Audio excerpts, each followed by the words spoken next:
And welcome everyone to Beyond the Forecast. I am Chief Meteorologist Michael Stevens, and welcome everybody to your Friday episode of Beyond the Forecast. We've made it through the work week. Looking forward to the weekend.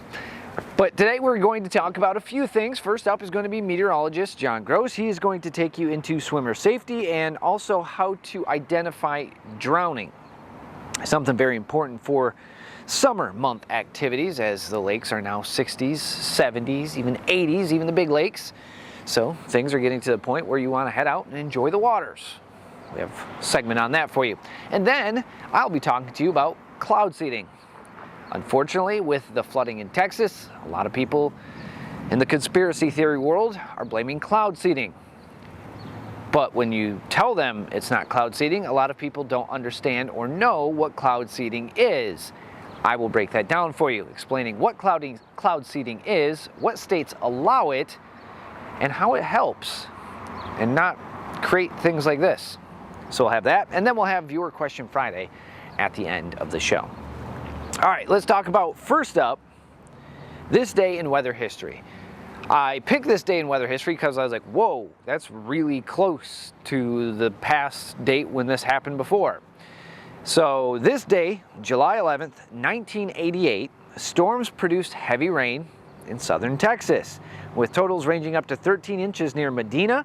2 men drowned when their pickup truck was swept into the Guadalupe River west of the town Hunt.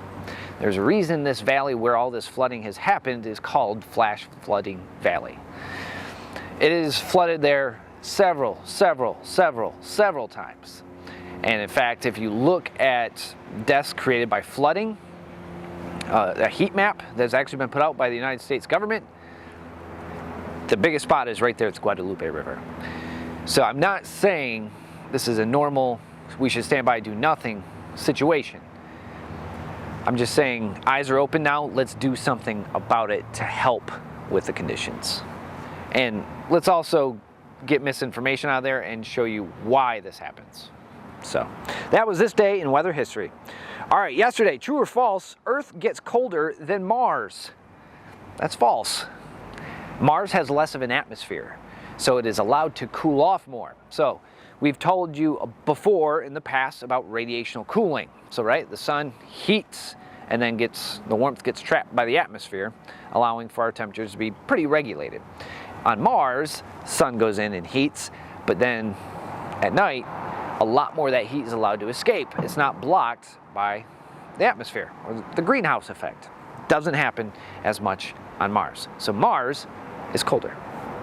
So there you go. Today we want to know, what wind speeds make a severe thunderstorm warning? Is it 60 miles per hour, 70 miles per hour, 58 miles per hour, or 40 miles per hour? QR code right there. Hit it with your phone. That'll take you where you can answer, and we will have your answer for you on Monday's episode of Beyond the Forecast. All right, weather word of the day. Today it is psychrometer. What is psychrometer? I always look at it and I say psychometer, but it's psychrometer. Now, psychrometer is an instrument used for measuring the water vapor content in the air.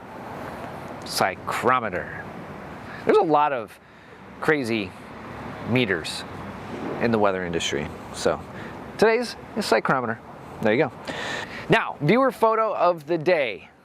Always brought to you by Great Rooms, as always. Today's viewer photo of the day. Check out this amazing shot titled Eagle Race. Look at this beautiful picture of an eagle. I don't know if they snapped the shot as the kayakers were going by, or this eagle was legitimately racing the kayakers. Amazing shot. Bald eagles are so gorgeous, and it's so amazing to see, especially in pictures. So absolutely wonderful picture and stunning, but I'd like to think he's racing. He would probably win. So thank you so much for that amazing picture, and then also thank you to Great Rooms for sponsoring viewer photo of the day.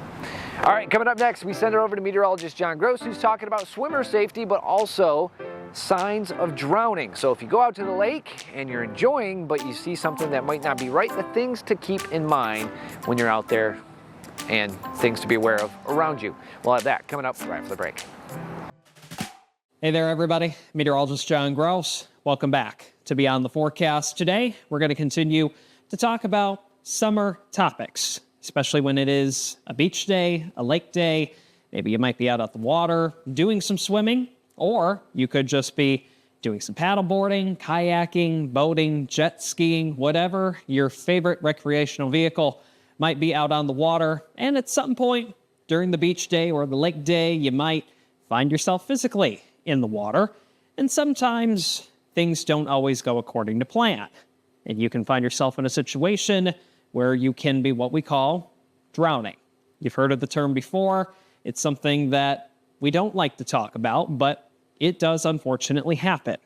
And you want to make sure if you ever find yourself in a situation where you feel like or you are drowning, you know exactly what to do to try and get help, to try and get yourself out of that type of situation. And one of the key components, especially for somebody who might be watching you swim, a lifeguard, things of that nature, is just knowing the signs of drowning, because they might not be what you think they are. Here's a look at the list. So when we're talking about drowning, you might think that people are yelling, there's a lot of splashing, your hands might be waving up in the air, but in most instances, that is not the case. When we're talking about drowning, we're talking about it being silent, and it usually happens, what we call, at least in this graphic, swiftly. So when you're talking about drowning, usually it is not associated with splashing, yelling, or hand waving, because when you're in that type of situation, more or less, you're just trying to stay above the water so you can breathe. So what does drowning look like? Well, here's a good depiction of somebody in the water that is having trouble staying afloat. So some of the 5 big things, at least physically, that you can look at for drowning. The first one is the person is facing shore. That's just giving you the visual cue that we're trying, or whomever it might be in the water, probably trying to make eye contact with somebody. Number 2, your mouth, or at least your head, is right at water level. Now, usually, or at least naturally, when you find yourself in a pool, in the ocean, in a lake, whatever it might be, your head is at least above the water. So if your head is right here with the water right at your mouth, usually an indication someone might be in trouble, hence drowning. Number 3, your head is tilted back, because if your head or your mouth is right where the water is, tilting your head back can just give you that many more inches of breathing room, or at least being able to still get in air while you can, while you're trying to tread water. Number 4, your body is vertical, because you're just trying to get yourself as high above the water as you can, but unfortunately, in these situations, you probably can't touch the bottom. And number 5, kind of tying in with that, you're trying to climb a ladder.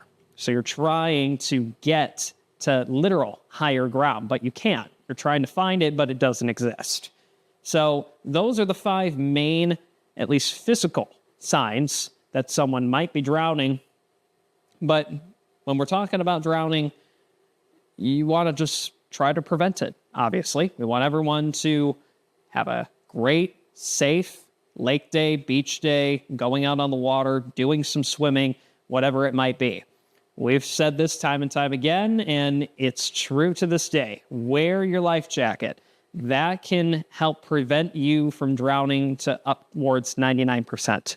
So given less than about a % chance of drowning if you have your life vest on properly. That's number 1. Number 2, having a designated water watcher.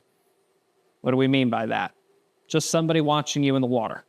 Somebody can physically see you, where you're at, what you're doing. So if something does happen, that person can either help directly, or they can go and get the help that you need if you ever find yourself in a situation like that. And last but not least, swim at beaches where lifeguards are present. Unfortunately here, especially in the state of Michigan, there are several beaches where there is no lifeguard on duty. So your water watcher is probably going to be the next best thing that you can do, just to make sure that everyone is staying safe and above the water in your party when you're trying to enjoy a day out on the water. A few more good safety tips, and these are three main ones that you might have heard already, but just to kind of keep in the back of your head. I think they drive home very well. Stay dry when waves are high. Now, when we've talked about wave period, we've talked about wave height before, we've talked about the surf zone forecast, we've talked about the swim risk. That plays into how the waves are behaving. You don't want to be in the water, especially when we're talking about a high swim risk day. So when you're talking about those higher waves, especially once you're starting to get over 2 feet, probably not best to be in the water. So stay dry when the waves are high, steer clear of the pier. We've also talked about currents before and how areas near currents, or at least near piers or breakwalls, I should say, how those can have depicting currents. Big one that we talk about especially is rip currents. If you find yourself in a current and you can't get out of it, that's almost as dangerous as when we're talking about drowning. So, steer clear of the pier. Last but not least, forget the outlet. Same kind of situation when you're talking about currents. Sometimes they can be unpredictable. Sometimes once you find yourself in a certain current, it can be too late. So these are three main things, again, that we drive home, especially here in the Great Lakes, because we have plenty of beaches. We'll go over them one more time. Stay dry when the waves are high, steer clear of the pier, and forget the outlet. I'm meteorologist John Gross reporting for Beyond the Forecast. And welcome back, everyone, to Beyond the Forecast. I'm Chief Meteorologist Michael Stevens. Now, we have talked this week a lot on the flooding in Texas, flash floods, the difference between here and Texas, and a lot of what they saw with those past rain showers in Texas. Meteorologist John Gross broke down the rain showers that they saw in southern Texas and why this happened. And unfortunately, there was a viral post just after the rains on July 4th that blamed cloud seeding for these rain showers. And the problem is a lot of people are instantly grabbing onto it. The government is saying they're going to make cloud seeding illegal. There's bills in several states trying to ban cloud seeding. But the problem is, it's not cloud seeding's fault. And a lot of people, when you ask them about cloud seeding, even if you were to ask the person of the viral video, guarantee you they don't even know what cloud seeding is. Yes, cloud seeding is a type of weather modification, but it's not what you think. Cloud seeding makes it rain more from a cloud that already has rain. It doesn't create rain. You just don't go up, spray a chemical, and it starts pouring. That's not how this works. Cloud seeding is used in the Plain states as well as states out west in the Rockies for additional rain as well as additional snow. But it can also be used for hail suppression. So a lot of this is used for farmers and ranchers that might need, say on drought years, they might need a little more rain.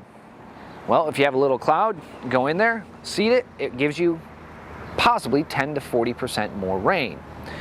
Now, with that all being said, there are regulations by state and the government on what clouds you can seed. You can't seed flood rain showers. You can't seed severe thunderstorms. You cannot seed tornadoes. You go into a very small rain shower, seed it, and get a little more rain. So how this all works is on a plane, on the wings, they have these cannons. And as the plane flies into the cloud, it releases the chemicals that are in those cannons. And most times it's silver iodide. So that silver iodide is released, and through the chemical reactions with ice crystals and rain showers, it produces more rain. 10 to 40% more rain. And again, you can't go into a severe thunderstorm, you can't go into severe weather and seed. And the other thing is, you can see whenever someone has seeded. that is tracked by the government. So you can go to the government website and see everything that was ever seeded. So it's not like this is just happening and we're unaware of it. No, we are super aware of it, and it is helpful. So let's talk about the Great Lakes and cloud seeding. We looked at, recently in fact, there's a bill in place to ban cloud seeding here in Michigan. Michigan, the cloud seeding practice isn't used. They don't need it here as much, but something that we could use it for, if we ever got to the point, is more rain or snow to help with water levels. But we've never done that. But there is a bill in the House that is trying to ban those practices here in Michigan. Now, as a scientist, I really want to know is, will that silver iodide, which, mind you, the amount that is released in the cloud does not hurt anything, okay? It is a very minuscule amount of silver iodide, and it doesn't hurt anything. But with our Great Lakes, would that silver iodide translate to the waters and possibly screw some science up? Science points to no. Do we want to test it? Probably not. But we need to do more research rather than just say ban it. So we are going to deep dive more into cloud seeding to bring this weather modification to you from both sides. Why are there people trying to ban it? I need to know the science on why you're trying to ban it. And I also need to know from a scientist what cloud seeding could do to the Great Lakes. Good, bad? We need to look at this more and see what it could do or not do for the Great Lakes. But going back to cloud seeding in Texas, there's about 7 or 8 states that allow cloud seeding.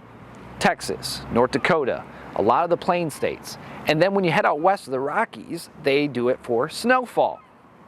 Now, all of this has to do with water stability, if you will, in the ecosystem out west. So, on July 2nd, a company went out and cloud seeded, just made, and mind you, it was also 150 miles south of San Antonio, so nowhere near where these rains flooded. But still, a company went out on July 2nd and cloud seeded. When a cloud is seeded, it rains. And once the cloud's gone, there's no more of that in the atmosphere. It is gone. Those storms hit on July 4th. Had nothing to do with cloud seeding. It's not like the silver iodide stays in the cloud and just says, oh, moisture, huge rainstorm. That's not how this works. Once the cloud rains out, it's done. It's gone. So on July 2nd, they had a little bit of rain. They seeded it, got a little bit more rain, rained out, gone. On July 4th, which National Weather Service and NOAA and everybody was keeping a very close eye on, it rained extremely hard, well north of where they seeded. So, with all that being said, that is cloud seeding. It is a type of weather modification. It is not bad, and it is really in part to help you. If you go out to where agriculture is 90% of their economy in these states, and they need some extra water, you want them to get that extra water because, well, it's pennies on the dollar compared to if they had a drought year and low crop yield, you're going to pay way more at the store. But if they seed for pennies on the dollar and actually get a good amount of crop, it keeps the prices the same for you. So, we need to do more research. But, with all that being said, we are going to bring you a few episodes dedicated to cloud seeding and weather modification. Because this is a type of weather modification, and you need to know if it's good or bad. I'm just here to tell you it doesn't create rain, it didn't create the floods, and more than a lot of what you hear about it, it's more good than bad. So, there you go. Cloud seeding 101. Very rough 101. But that is cloud seeding, and I just want to let you know we are going to be doing our due diligence to bring you the science on cloud seeding and also why they feel the need to ban it here in the Great Lakes. We'll have more Beyond the Forecast right after the break. So thanks so much for joining us here on Beyond the Forecast today. I am Chief Meteorologist for Michael Stevens, for Meteorologist Haley Fischetti and Meteorologist John Gross. Thank you for being here. We do appreciate it, and hopefully we're helping you learn a little bit about the science and weather that we deal with on a daily basis, and maybe don't deal so much with on a daily basis. Have a wonderful, safe weekend. Be good, stay safe, take care. We'll see you guys all on Monday. Bye, everybody.